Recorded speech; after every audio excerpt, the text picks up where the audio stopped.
The harmonium played a constant drone, and a boy wearing a military fatigue jacket improvised a tonal creations on a wooden recorder. Yet the total sound of the instruments blended, and Swamiji's voice emerged above the mulling tones of each chord. And so it went for hours. Prabhupada held his head and shoulders erect, although at the end of each line of the mantra he would sometimes shrug his shoulders before he started the next line.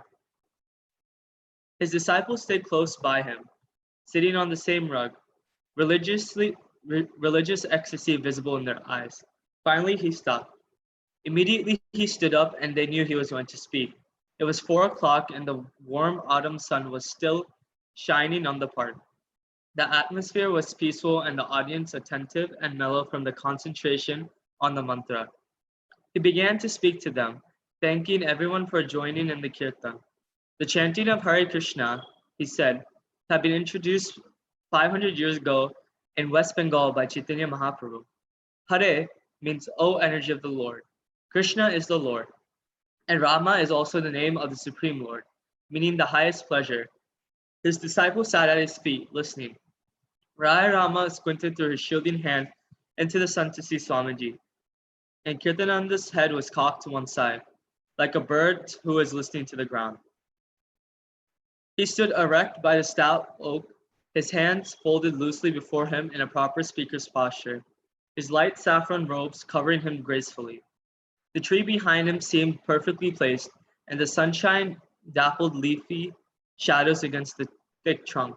Behind him, through the groves of trees, was the steeple of St. Bridget's. On his right was a dumpy, middle-aged woman wearing a dress and a hairdo that had been out of style in the United States for 25 years. On his left was a bold-looking hippie girl in tight denims, and beside her a young black man in a black sweater, his arms folded across his chest. Next was a young father holding an infant, then a bearded young street sadhu, his long hair parted in the middle, and two ordinary short-haired middle-class men and their young female companions. Many in the crowd, although standing close by, became distracted, looking off here and there. So, started where they added the harmonium to the kirtan, and even though there were so many instruments, the sound all blended together, and it sounded really nice. And Prabhupada continued for hours. Then he opened his eyes and he stopped, and he immediately stood up, and his disciples knew that he was going to speak, and it was around 4 o'clock. And Prabhupada thanked everyone for joining the kirtan. Then he started explaining the chanting of the Hare Krishna, how it had been introduced 500 years ago in West Bengal by Chaitanya Mahaprabhu. Then he explained each of the mantra parts, which is Hare means the energy of the Lord, and Krishna is the Lord, and Rama is also a name of the Supreme Lord, and it means the highest pleasure. Then it just explained how different people were in the audience, how there are different age groups, like aging from like young kids to elderly ladies, and many were in the crowd listening, and many were also distracted. AJ, you can read.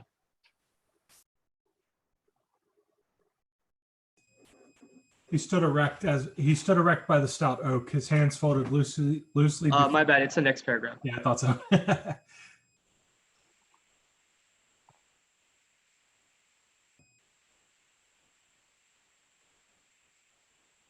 Okay. Prabhupada explained, right, starting with that one, or sorry. If it were risky for a 70-year-old man to thump a drum and shout so loud, then I think it's the first one, Prabhupada explained 3 platforms. All right. I'll get it right eventually. Prabhupada explained that there are 3 platforms: sensual, mental, and intellectual. And above them is the spiritual platform. The chanting of Hare Krishna is on the spiritual platform, and it is the best process for reviving our eternal blissful consciousness. He invited everyone to attend the meetings at 26 2nd Avenue and concluded his brief speech by saying, "Thank you very much. Please chant with us." Then he sat down, took the drum, and began the kirtan again. If it were risky for a 71-year-old man to thump a drum and shout so loud, then he would take that risk for Krishna. It was too good to stop. He had come far from Vrindavan, survived the non-Krishna Yoga Society, waited all winter in obscurity. America had waited hundreds of years with no Krishna chanting. No Hare Krishna had come from Thoreau or Emerson's appreciations, though they had pored over English translations of the Gita and the Puranas. And no kirtan had come from Vivekananda's famous speech on behalf of Hinduism at the World Parliament of Religions in Chicago in 1893. So now that he finally had Krishna Bhakti going, flowing like the Ganges into the sea, it could not stop. In his heart, he felt the infinite will of Lord Chaitanya to deliver the fallen souls. He knew this was the desire of Lord Chaitanya Mahaprabhu and his own spiritual master, even though caste-conscious Brahmanas in India would disapprove of his associating with such untouchables as these drug-mad American meat eaters and their girlfriends. But Swamiji explained that he was in full accord with the scriptures. The Bhagavatam had clearly stated that Krishna consciousness should be delivered to all races. Everyone has a spiritual soul, and regardless of birth, they could be brought to the highest spiritual platform by chanting the holy name. Never mind whatever sinful things they were doing, these people were perfect candidates for Krishna consciousness. Tompkins Square Park was Krishna's plan. It was also part of the earth, and these people were members of the human race, and the chanting of Hare Krishna was the dharma of the age. So yeah, it pretty much just talks about how Prabhupada started the kirtan all over again after explaining what it was, and kind of just gives a quick look back of how he got here, right? He come from Vrindavan. He made it through, kind of sitting in obscurity and dealing with folks that had no idea what he's talking about, right? Folks that only thought yoga was stretching. Nobody had done any chanting in America, and despite Thoreau and Emerson, saying good things about the Bhagavad Gita and the Puranas, it never stuck. And same when Vivekananda gave his speech in Chicago in 1893, again, it really didn't do anything for Krishna consciousness in America. And now he's finally made some headway, and it's taking root, and he feels that he's now finally accomplishing what his spiritual master and what Chaitanya Mahaprabhu wanted him to do.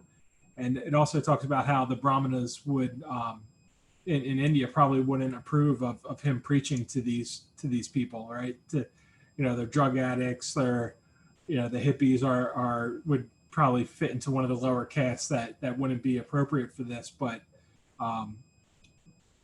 Prabhupada talks about how the Bhagavatam says, hey, Krishna consciousness is for everybody, and everybody has a soul, and it doesn't matter how, where they fall in caste-wise in terms of birth.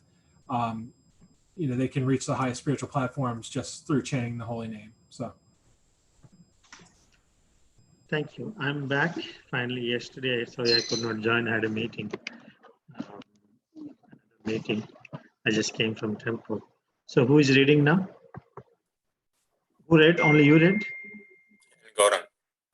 Gaurang and you? Okay. Sai Temple, you can read now. Yeah.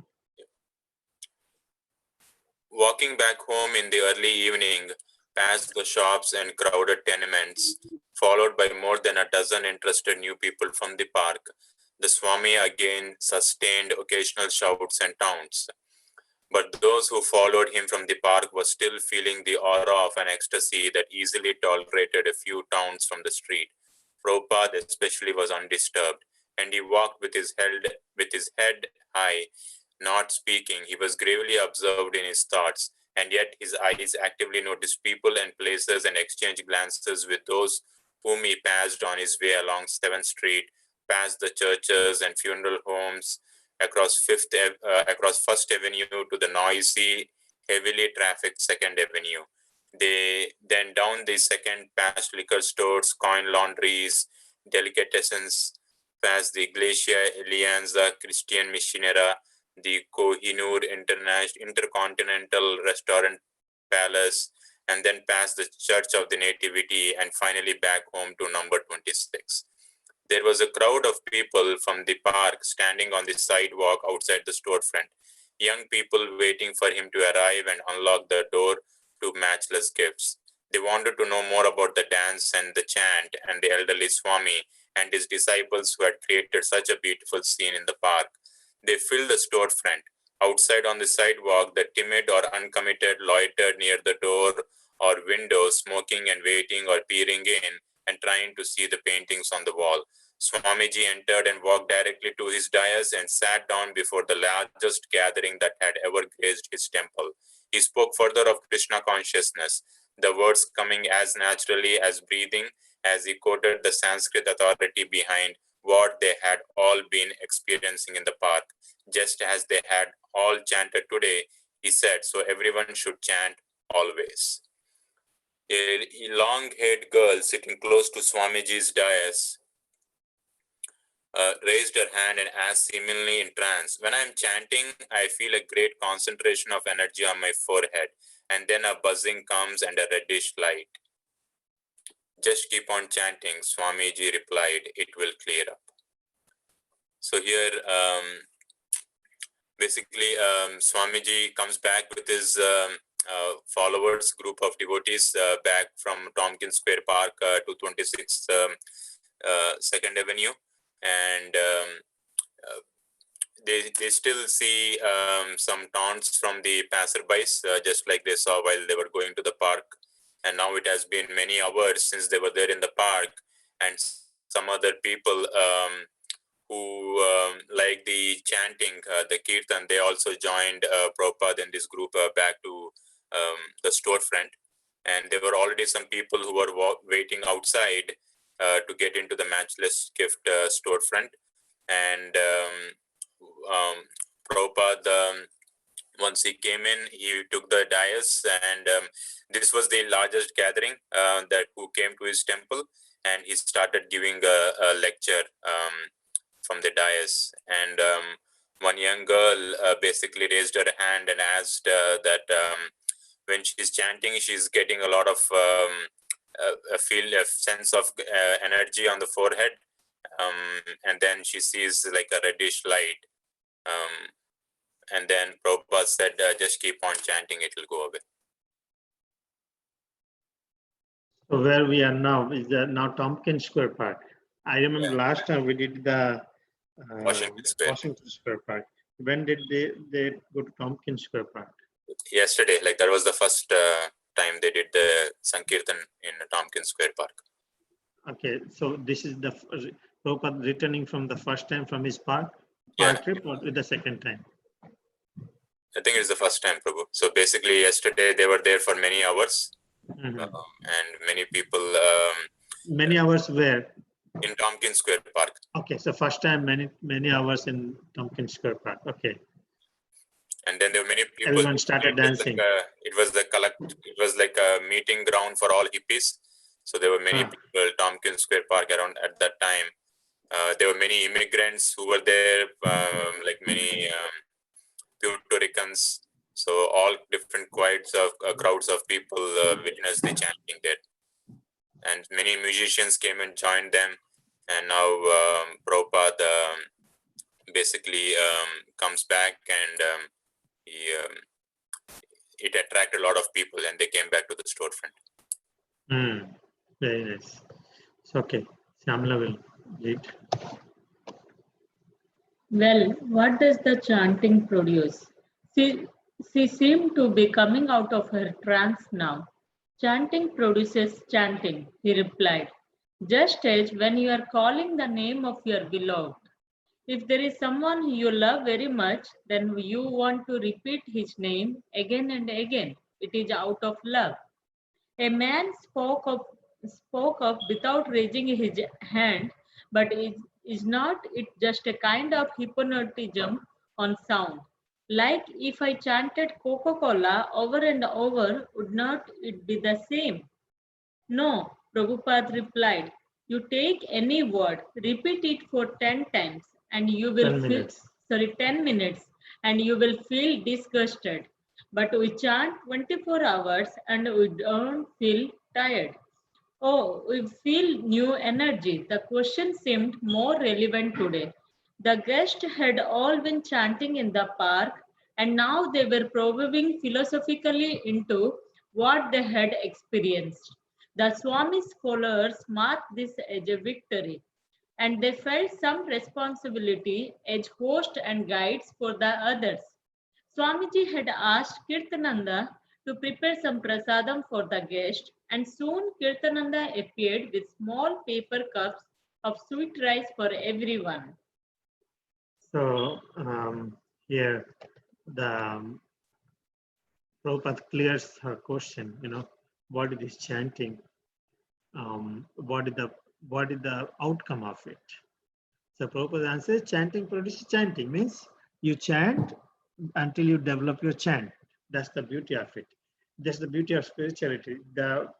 In material world, what is that? You like mango, okay, you want mango, you want mango, you want mango, and final you will say, you get fed up with the mango.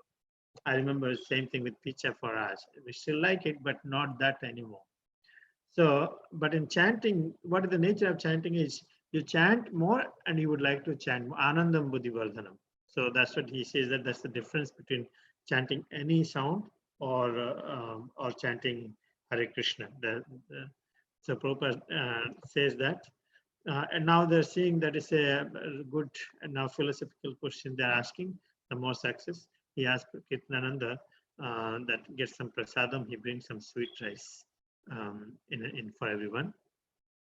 The chanting process is just to cleanse the mind, said Prabhupada. We have so many misunderstandings about ourselves, about this world, about God, and about the relationships between these things. We have so many misgivings. This chanting will help to cleanse the mind. Then you will understand that this chanting is not different from Krishna. A boy who was accompanying a long-haired girl spoke out incoherently. Yes, no, I. Prabhupada, yes. In the beginning, we have to chant. We may be in whatever position we are, it doesn't matter. If you begin chanting, the first benefit will be Cheto Darpanamajanam. The mind will be clear of all dirty things. And the next stage will be that the sufferings, the miseries of this material world will subdue. It comes like, boy, well, I don't quite understand what the material world is because, Prabhupada, the material world is full of sufferings and miseries. Don't you understand that? Are you happy? Boy, sometimes I'm happy, sometimes I'm not. Prabhupada, no, you are not happy. That sometimes is your imagination. Just like a diseased man says, oh yes, I'm well. What is that well? He's going to die and he's well. But boy, I don't claim any ultimate happiness. Prabhupada, no, you do not know what happiness is. Boy, but it's greater or lesser. Prabhupada, yes, you do not know what is happiness. An older man standing with his arms folded near the rear of the temple. Well, of course, that sorrow or that suffering might add the spike to make that suffering, that goes in between seem happiness. Okay, so older man is explaining. Anyway, so here Prabhupada is entertaining the questions. He's explaining that the chanting process is, cleanse your consciousness, mind, because we do not know so many things, everything in this world. Our concepts are not very clear. We don't know God, we don't know who you are. So mind is polluted. So that's a chanting process will cleanse the mind. And he said, whatever the position we are, we must chant. That will cleanse all the dirty things in that. So now the question answer comes that I don't understand that material world because Prabhupada says that nature of the material world is suffering, dukkhalam asasvatam. So he's asking, don't you understand that? He says, sometimes I'm happy and sometimes I'm not. So Prabhupada's point is that you know the suffering part, but you don't know the happiness part, real happiness part, because you never had an experience. He said, no, you do not know what happiness is. Ananda and happiness is two different things, which is not available. Ananda is sometimes in English is translated as blissfulness, and that's not available. It's a spiritual bliss, which Prabhupada is trying to share. So yes, you do not know what is happiness. So older man is trying to explain is that sorrow or that suffering might add the spike to make their suffering, to spice to make their suffering that goes in between seem happiness. So it appears like a, anyway, the older man was trying to explain what Prabhupada is trying to say. Okay, now Swati Mataji had a baby, so that's why she didn't join. Prasanti, please read. Prabhupada, no, the thing is that there are different kinds of miseries that we all understand. It is only due to our ignorance that we don't care for it. Just like a man who is suffering for a long time, he has forgotten what is real happiness. Similarly, the sufferings are there already. For example, he directed himself to the young man with his girlfriend. Take, for example, that you are a young man. Now, would you like to become an old man? Boy, I will become an old man in the process of Prabhupada. You will become means you will be forced to become an old man, but you don't like to become an old man. Boy, I'm not going to be forced to become an old man. Prabhupada, yes, forced. You will be forced. Boy, I don't see why. Prabhupada, if you don't want to become an old man, you will be forced to become an old man. Boy, it's one of the conditions of Prabhupada. Yes, that condition is miserable. Boy, I find it not miserable, Prabhupada, because you are a young man, but ask any old man how he is suffering. You see a deceased man, do you want to be deceased? Boy, I wouldn't search it out. Hmm. Prabhupada, boy, I wouldn't search it out. Prabhupada, no, just answer me. Do you like to be deceased? Boy, what is disease? Prabhupada, just answer. Boy, what is disease? Prabhupada, oh, you have never suffered from disease? You have never suffered from disease? Prabhupada looks dramatically incredulous. Boy, I I have had the mumps and measles and whooping cough, which is which is what everyone has, and you get over it. Some people in the audience laugh. Prabhupada, everyone may be suffering, but that does not mean that it is not suffering. We have to admit that we are always in suffering. Boy, if I have never known happiness, I feel sure I have never known suffering either. That is due to Prabhupada, that is due to ignorance. We are in suffering.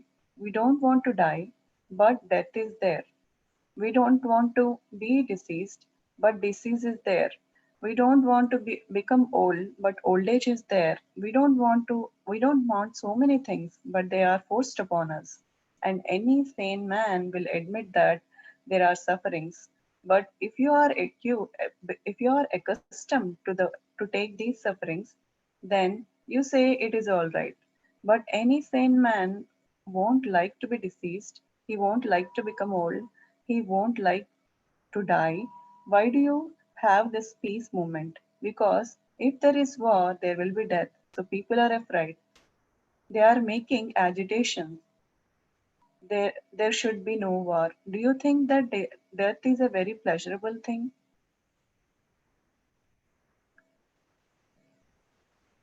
So this, Continue more? Okay. Okay, Jay, you can summarize. I hope you remembered everything. maybe I'll ask your help, Prabhuji. So this is a conversation between a young boy and Prabhupada. So he is a young boy and he has never seen, maybe he has never experienced much troubles like old age, disease, and the responsibilities, things like that. And he's trying to understand what Prabhupada had said earlier. So Prabhupada says there are different kinds of miseries, and and this material world is of sufferings. And this boy was talking that uh, the So Prabhupada was talking about the becoming old and diseases and sufferings, and this boy is arguing with him, saying that that's okay, that is not suffering. So their conversation goes on. Say, Prabhupada is trying to explain that it is forced on you, and Prabhuji, would you like to explain? Yeah, sure. Basically, he's a young man. Okay. When you're young, most of the time, everything is only in America. We kind of experience people have dissatisfaction because of the over material enjoyment. You know, there's a saying that if you squeeze too much lime, will taste bitter. You heard about that? So in very young age, you don't realize that because you are allured with so much so-called happiness, but it doesn't. We don't know that's not going to last longer. So that's the misunderstanding. And that boy is not in denial that there is no suffering. So he's kind of arguing that if Prabhupada says, you do not know what is happiness. So he says, even I don't know what is suffering as well in that case. So Prabhupada is saying, whether you accept or not, things will come and things are there, birth, death, old age and disease. Whether you accept or not, but it is coming there. You don't want to, you may reject, but you don't want to be old, you don't want to be sick. But it is going to be imposed on you. But the boy is kind of,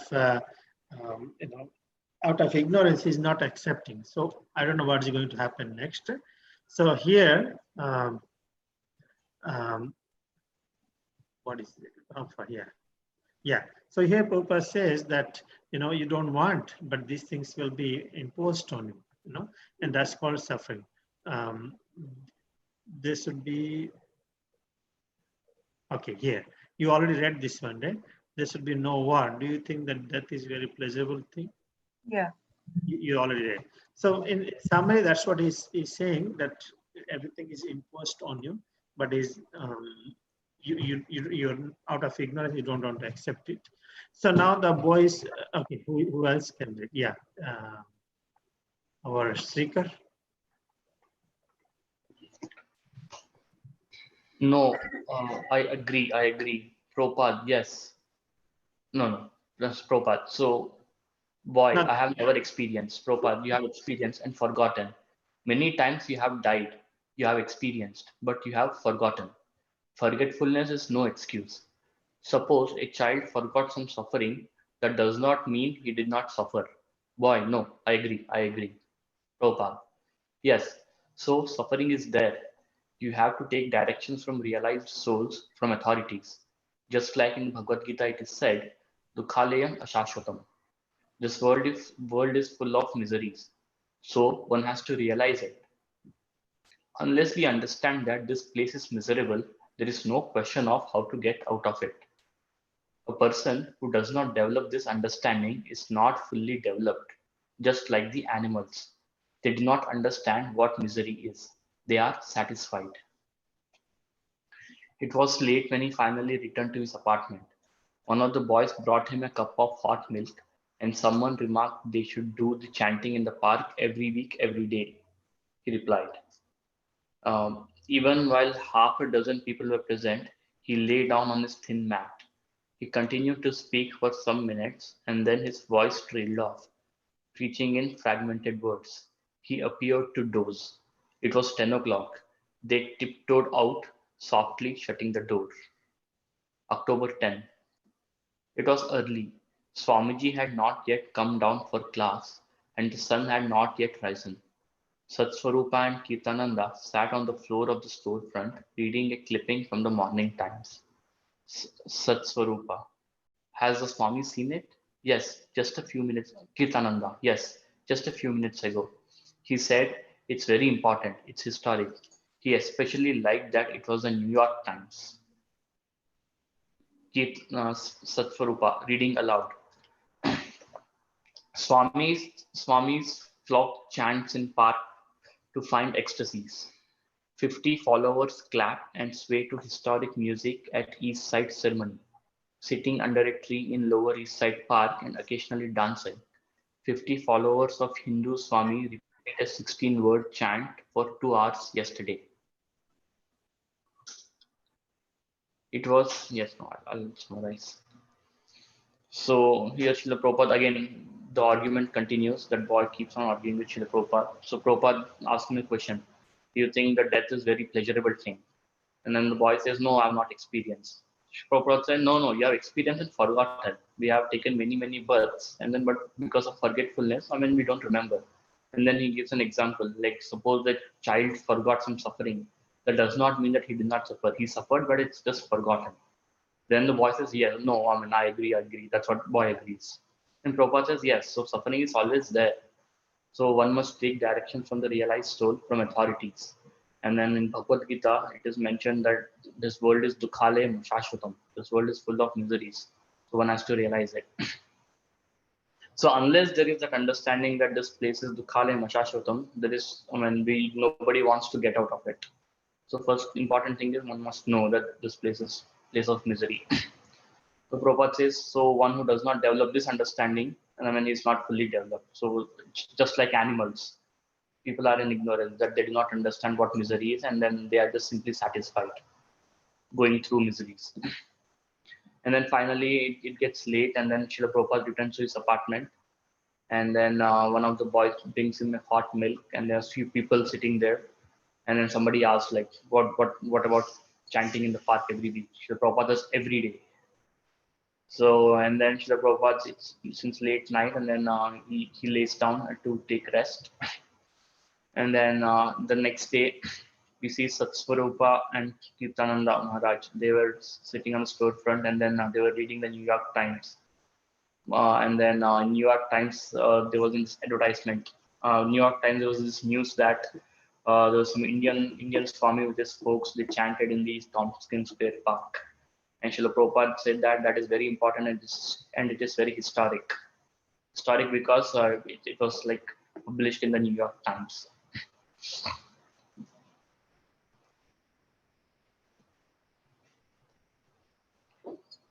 It was more than 2 hours. For 2 hours yesterday afternoon, to the accompaniment of cymbals, tambourines, sticks, drums, bells, and a small reed organ. Repetition of the chant, the Swami A.C. Bhaktivedanta says, is the best way to achieve self-realization in this age of destruction. While children played on Hovings Hill, a pile of dirt in the middle of Tompkins Square Park. Hovings Hill, Kirtananda. I think it's a joke named after the park's commissioner, Satswarupa. Oh, Hovings Hill, a pile of dirt in the middle of Tompkins Square Park, or bicycled along the sunny walks, many in the crowd of about 100 persons standing around the chanters found themselves swaying to or clapping hands in time to the hypnotic rhythmic music. It brings a state of ecstasy, said Allen Ginsberg, the poet, who was one of the celebrants. For one thing, Allen Ginsberg said, the syllables force yoga breath control. That's one physiological explanation. Satswarupa and Kirtananda laughing, that's nonsense. The ecstasy of the chant or mantra, Hare Krishna, Krishna Krishna, Hare Hare, Hare Rama, Rama Rama, Hare Hare, Kirtananda. The Swami said that's the best part because they have printed the mantra. It's all perfect. Whoever reads this can be purified just the same as if they had chanted. Satswarupa continuing, has replaced LSD and other drugs for many of the Swami's followers.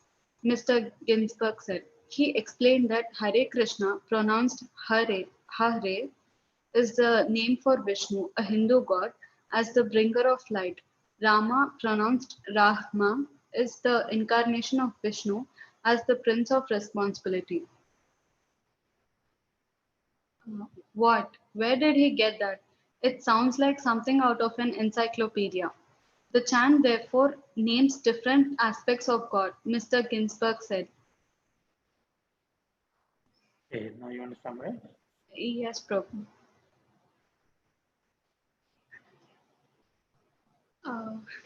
So for more than Advertisement. it's about the continuation of advertisement. So for more than 2 hours, there were chanting at the Tompkins Square Park.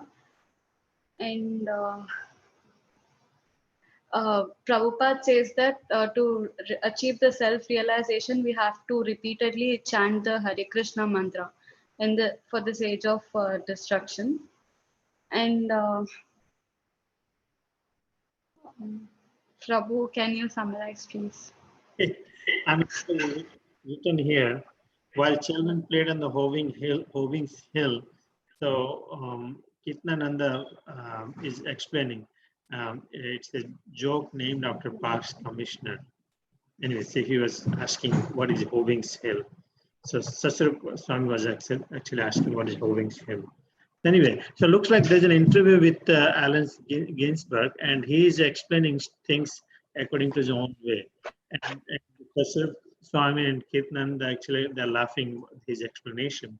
He's saying, so many people are doing chanted, but for one thing, Alan Ginsberg said, the syllables force you, the syllables chanting Hare Krishna force yoga breath control. That's one physiological explanation. So Swami and Kitnan doesn't agree. So there's nonsense explanation. The ecstasy of chanting. Then Kitnananda said the Swami said that that's the best part because they have printed the mantra. It's basically they're talking. It's all perfect. Whoever reads this can be purified just the same as if they had chanted. So Swami continued. This the article still going on, has replaced the drugs and everything, but Alan Ginsberg actually is explaining again the mantra, the meaning of Krishna means here is the name of the Vishnu Hindu god. So that's a little weird explanation again. Rama means he explained as the prince of responsibility because Alan Ginsberg doesn't have a good understanding. So anyway, that's why his question is what? Where did he get that? It sounds like without something out of an encyclopedia. So he's giving his own answers. He's a very influential person anyway. The chant, therefore, names different aspects of God, Mr. Ginsberg said. So they were reading the whole interview, which Ginsberg looks like. So they were kind of surprised where it is coming from. Okay, who is, didn't read Nipa, right? Vijayanand, you can read first, then Nipa will read. Why so much from Mr. Ginsberg? Why not Swamiji? Another celebrant, 26-year-old Howard M. Wheeler, who described himself as a former English instructor at Ohio State University, now devoting his full time to the Swami, said, I myself took 50 doses of LSD and a dozen of peyote in 2 years and now nothing, offer. The Swami orders his followers to give up all intoxicants, including coffee, tea, and cigarettes. He said in an interview after the ceremony, in this sense, we are helping your government, he added. However, he indicated the government apparently has not appreciated this help sufficiently. For the Department of Immigration recently told Swami Bhaktivedanta that his 1 year's visitor visa had expired and that he must leave, he said. The case is being appealed. The Swami, a swarthy man with short-cropped grayish hair and clad in a salmon-colored robe over a pink sweater, said that when he first met his own teacher or guru in 1922, he was told to spread the cult of Krishna to the Western countries through the English language. Therefore, in this old age, 71, I have taken so much risk. It says that we are going to come there and chant every Sunday. His followers include some social workers. I guess that's me. Kitananda. I think this article will bring a lot of people. The Swami came down for class. The morning was chilly and he wore a peach-colored turtleneck jersey his disciples had bought for him at a shop on Orchard Street. They had also started wearing such jerseys, a kind of unofficial uniform. Swamiji did not mention the Times article. He began singing the Sanskrit prayers, Vandeham Shri Guru Ho, I offer my obeisances to my spiritual master. Then he began singing Hare Krishna and the boys joined in, sing softly. Prabhupada cautioned them. But no sooner had he spoken that than water began pouring down through cracks in the ceiling. The man upstairs did not like early morning kirtanas, and he began stomping his feet to show that this flood was no accident. That's funny. Yeah, Prabhu. Can you go up a little bit? Sure.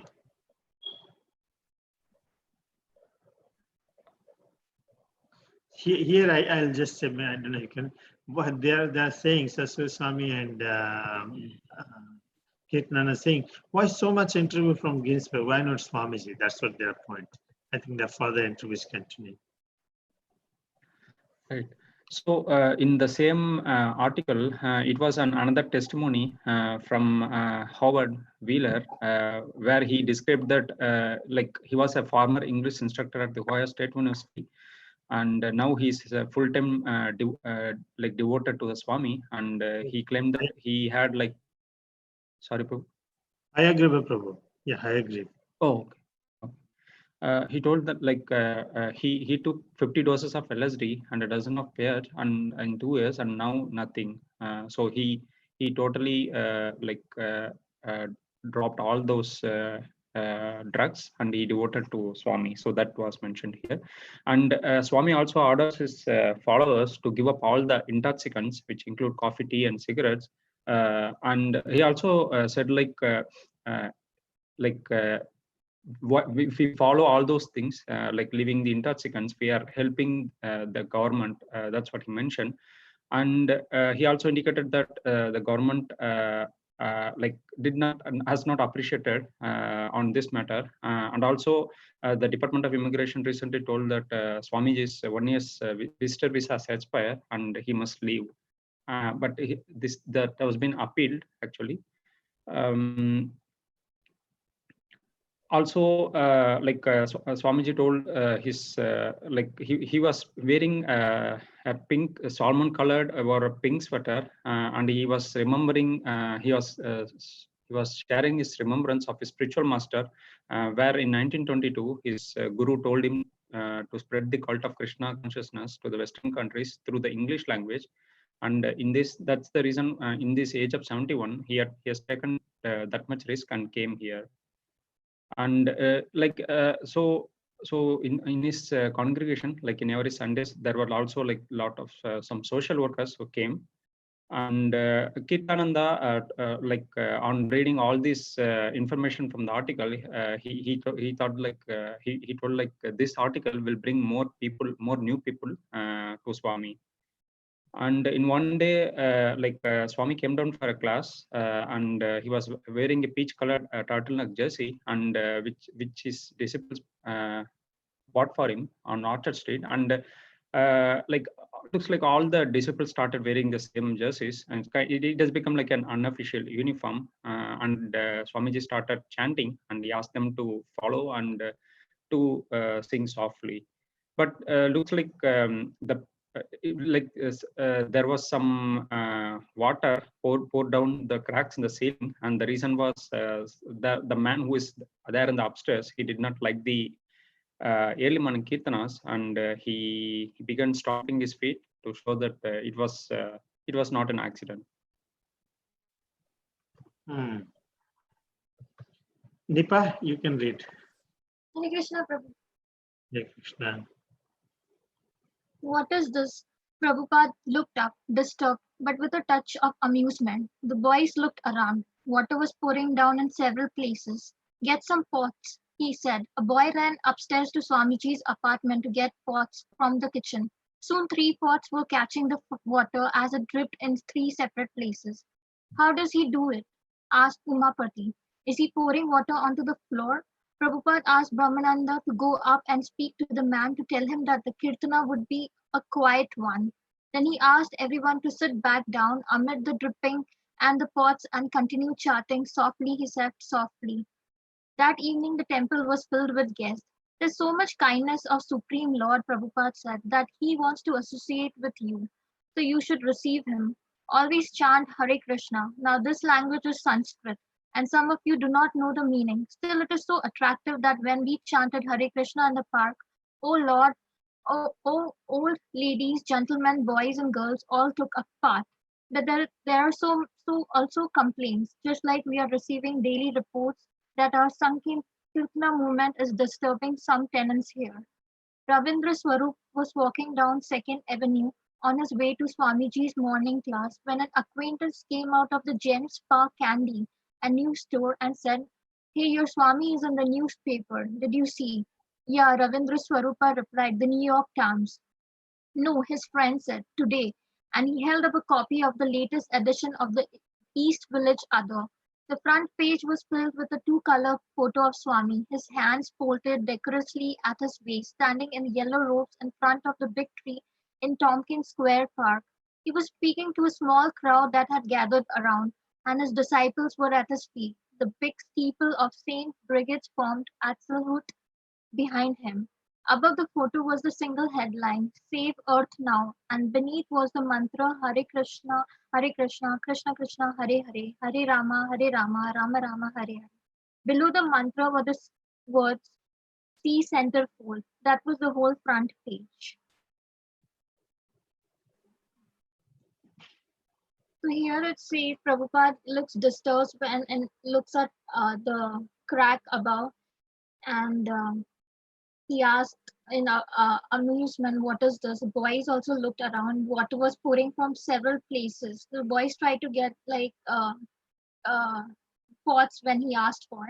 And one boy ran upstairs to Swamiji's apartment to get the pots from the kitchen. Soon pots were arranged, catching the water in 3 separate places. And then Umapati asked, "How does he do that? Is the he pouring water on the floor?" So Prabhupada asked Brahmanan to go and speak to the men to tell him that Kirtana would be the quiet one. And then he asked everyone to sit back amongst the pots and still keep chanting but softly. The temple was in that evening filled with guests. It was so much kindness with Supreme Lord. That's what Prabhupada mentioned. He wants to associate with you. That's what he said. So you should receive and always chant the Maha Mantra. Now, in language of Sanskrit,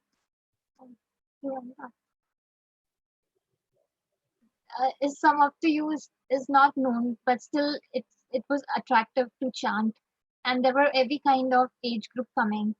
But there were also complaints from daily reports that some tenants were getting disturbed by the Sankirtana movement. And Ravindra Swarupa one time was walking down 2nd Avenue on his way to Swami's morning class when someone came and out of the Spa Candy Gem Spare Candy and store and said, "The Swami is in the newspaper. Did you read it? Did you see it?" And Ravindra Swarup replied, "Yes, the New York Times. He knows about it." He said, the acquaintance said, "No, it's today's Times, today's paper," and he held up the copy of the latest edition of East Village Other. The front page held the two-color photo of Swami, his hands folded and standing in robes in front of the big tree in Tompkins Square Park. He was reading to a small crowd which was gathered there. The big steeple of brigades formed a silhouette behind him. Above the photo, there was like a headline which said, "Save Earth Now," and beneath it, it was the Maha Mantra. Below the Maha Mantra, the word "See Centerfold" was written, and that was the whole front page. And then Very nice. Thank you. Who is going to read next? AJ?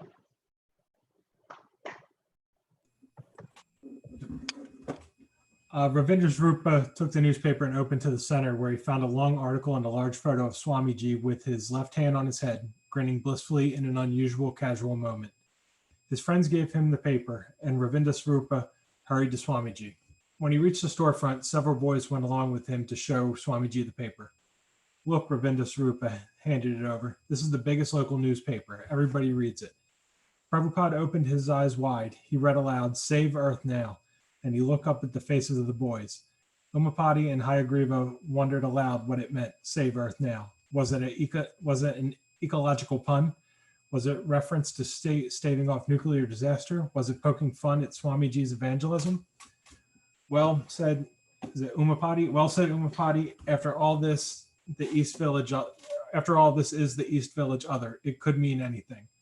Swamiji is saving the earth, Kirtananda said. We are trying to, Prabhupada replied, by Krishna's grace. Methodically, he put on the eyeglasses he usually reserved for reading the Bhagavatam and carefully appraised the page from top to bottom. The newspaper looked incongruous in his hands. Then he began turning the pages. He stopped at the centerfold and looked at the picture of himself and laughed, then paused, studying the article. So, he said, read it. He handed the paper to Hayagriva.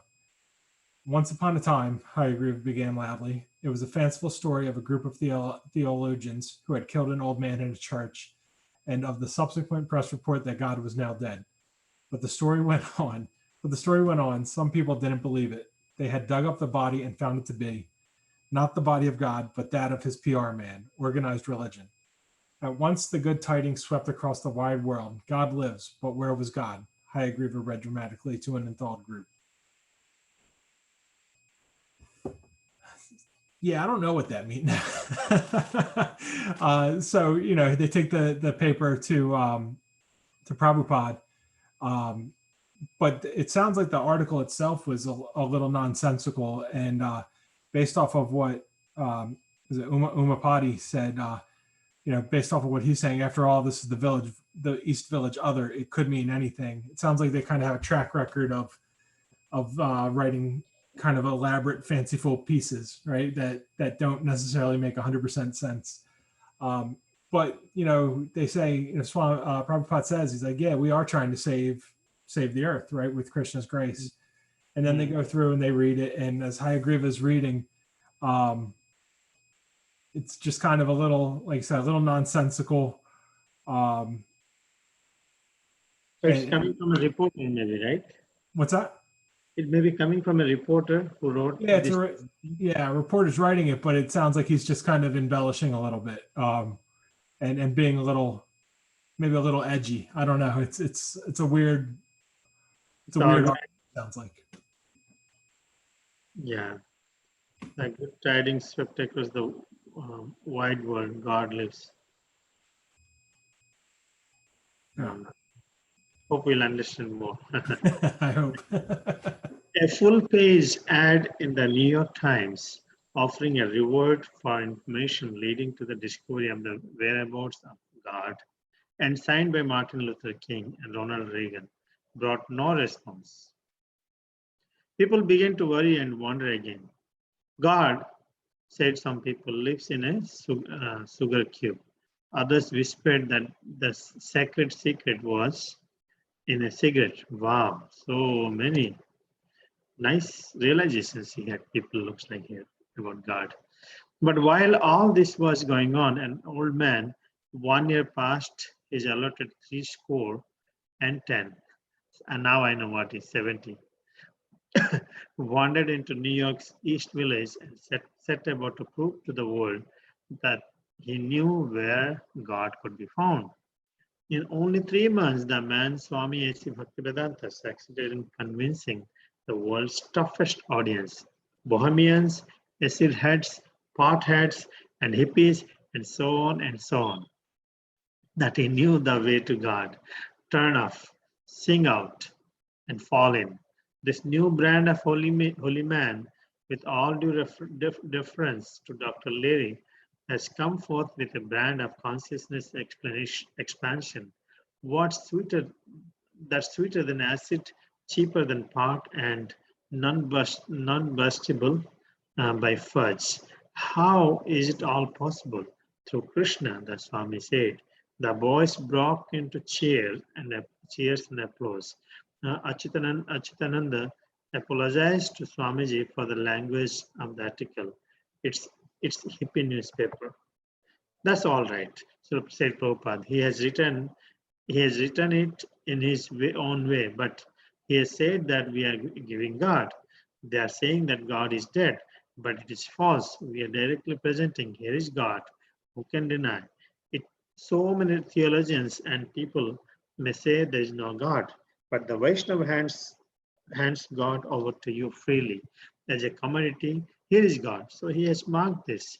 It is very good. Save this paper. It is very important. So now Prabhupada is referring to the article in New York Times.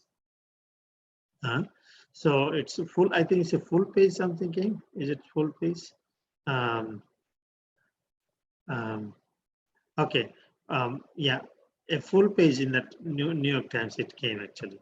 So here it says the reporter writes that no one could convince people here about God, existence of God.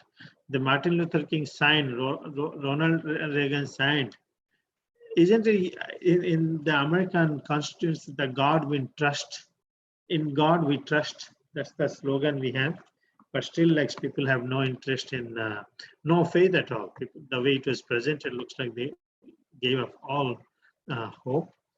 So you found the story? The cover story, you still find the old one? Yeah, I linked it in the chat. You can see the picture in the article. It's hard to read the article because it's tiny print, but that's yeah, the old one. That's from the East Village Other. Yeah, the one that was that they're Who quoting. who has it? This that was on ISKCON Desire Tree. Oh, ISKCON Desire Tree has it. That's a good thing. Okay, so somehow they have saved all this stuff. Nice. So anyway, no one could, everybody is saying denying, no one was accepting God. God is here, God is there, just making fun of it. Then here is Swami is coming and he's presenting God and all these people that he knew the way to God, and they're really following up. That's amazing. So the boys become very happy by hearing this, this good news. But Achutananda apologized Prabhupada, saying that I'm sorry that the way it is written, it's the newspaper, is their language. So Prabhupada said, no, it's okay. At least they are saying, that he is the God you can find, and Vaishnavas hand over. The Prabhupada said, if you don't have a God, here it is. I know it. Take it. What is the difficulty? That's the way he's been preaching. We will see later. So Prabhupada seems to be very happy. At least they presented in this way. You want to read, Gaurav? Did you read? Just twice you read? Okay. The article was long.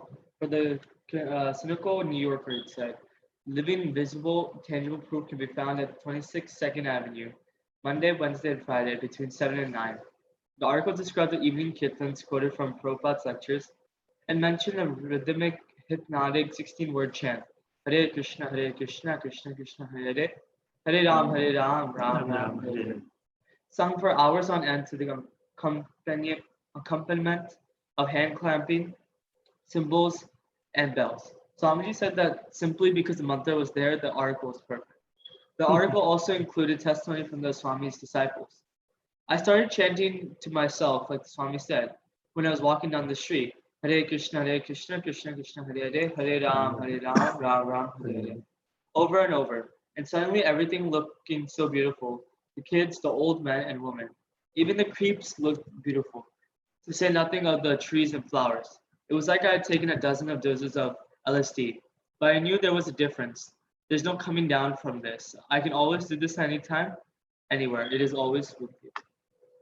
Yeah, that's right. Yeah. So the article just continued to explain how this chanting can be found at 26 2nd Avenue on Monday, Wednesday, and Friday. And it described the evening kirtans and quoted from Prabhupada's lectures. And mentioning the Hare Krishna Maha Mantra. And this mantra was also, and Prabhupada said that this article was perfect because the Maha Mantra was included.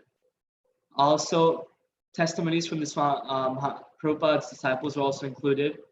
And I don't know who it was, but it said he had started chanting himself, just as Prabhupada told him to. And after he did, everything started looking beautiful to him. The kids, the men, women, even the people who were taking these drugs or the creeps, he didn't see any difference. He didn't see any difference. And he would explain that there's no coming down from this because he can do this anytime he wants.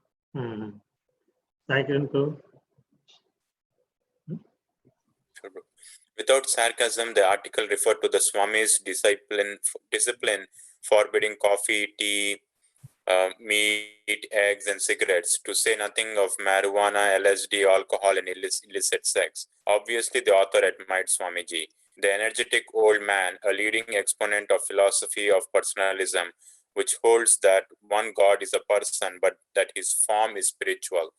The article ended with a hint that Tompkins Square Park would see similar spiritual happenings each weekend. There in the shadow of Hoving's Hill, God lives in a trance-like dance and chant. October 12th, it was to be a love pageant rally marking California's new law prohibiting the possession of LSD. The rally's promoters urged everyone to come to Tompkins Square Park in elaborate dress. Although the devotees had nothing to do with LSD laws, they took the rally as another opportunity to popularize the chanting of Hare Krishna. So they went with the Swami's blessings, carrying finger cymbals and a homemade tambourine. The devotees looked plain in the dark jeans and lightweight zippered jackets. All around them, the dress was extravagant. Tie-dyed shirts, tie-bleached jeans, period costumes, painted faces. There was even a circus clown. Tuli Kuferberg of the Fugs Rock Band carried an American flag with the stars rearranged to spell love. But so far the rally had been a dud. Just a strange set of drugged young people milling near the large tree where Swamiji had chanted and spoken just a few days before. Swamiji's boys made their way through the crowd to a central spot and started chanting Hare Krishna. A crowd pressed in close around them. Everyone seemed to be in friendly spirits, just unorganized without any purpose. The idea behind the rally had been to show love and a pageant of LSD vision, but not much had been happening. Someone was walking around with a bucket of burning incense. Some hippies sat back on the park benches, watching everything through colored glasses. But the kirtana was attractive, and soon a crowd gathered around the boys as they chanted. So here, basically, the article refers to the discipline that Swami wanted his disciples to follow, which forbids coffee, tea, meat, eggs, and cigarettes, and even marijuana, LSD, alcohol, and illicit sex. So the author appreciated the Swami who came here to spread personalism, which says that there is only one God, he is personal, and his form is spiritual. And it also said that if anybody wants to experience this, they can go every weekend to the Tompkins Square Park to experience it. Then on October 12th, there was a rally, which was basically, I think, to go in support of, to go against the California's new law, where they prohibited the possession of LSD. So many people were promoting it, and there was going to be a huge crowd there. And the devotees, even though they had nothing to do with the rally or the main purpose of it, they saw it as an opportunity to popularize the chanting. And so they went with the Swami's blessings. There many people came in all their different costumes, and some of them were drugged, and they were all there in Tompkins Square Park. The Swami's boys, they went through the crowd to a central spot and started chanting, and everyone seemed to be in friendly spirits, and the kirtana was attractive, and people started gathering around them as the boys chanted. Prasanthi?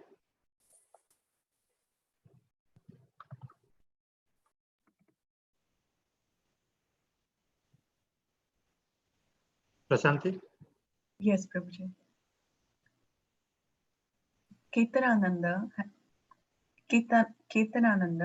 his shaved head covered with knit skull cap, stood beside tall Jagannatha, who, with his dark trimmed glasses and baby hair, looked like a great horned owl playing hand cymbals. Umapati, also playing hand cymbals, looked thoughtful.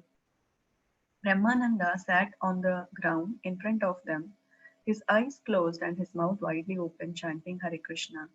Beside him, and looking moody, sat Rafael, and next to him,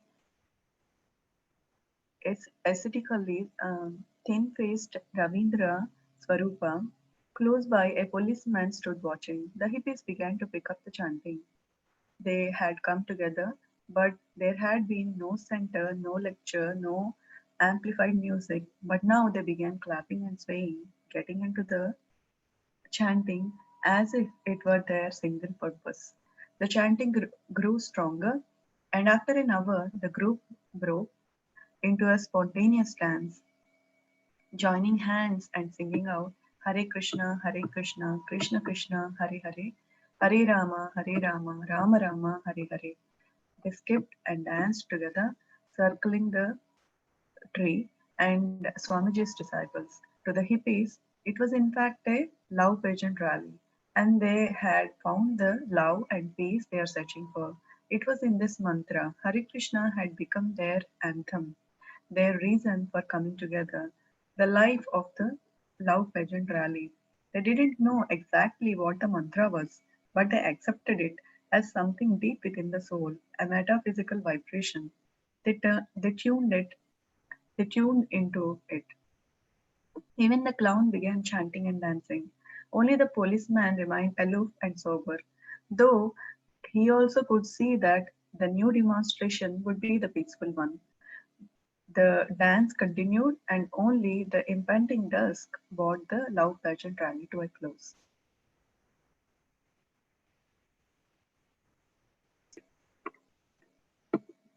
So in this rally conducted by hippies in the Tompkins Square Park, Swamiji's boys started chanting Hare Krishna, and the crowd gathered around them, and they liked this chanting, and they all got involved, and everybody watched, um, and the kirtana looked very attractive as the boys chanted, and there was Kirtanananda, Umapati, Brahmananda, and Raphael, Ravindra Swarupa, all of them. And then there is also close by, the policeman also was watching the crowd just to see everything is going fine. And all the hippies started coming and they picked up the chanting. And previously, Swamiji would lead it, but here the disciples continued the chanting. There is no one to lead or no one to give a lecture, and there is no amplified music also. But still, there is only the mantra, and they picked up the mantra and spontaneously broke into a dance also, and they all liked it. And it became a love pageant rally. Previously, it was a protest, but their search was finally over. They accepted the mantra, and it was like something deep within their soul. So, and they got tuned into it, and they continued the dance until the dusk. Thank you. Like a very nice love pageant rally. Do you know, Ajay, is it their own rally or they joined for some other rally? I don't know. This one sounds like they crashed one. It sounds like there was one set up and one to promote drugs, and they said, "Hey, let's go chant." One promotes drugs. Yeah, that was the idea. But for this, it was a rally against so California passed a law. It sounds like making LSD illegal.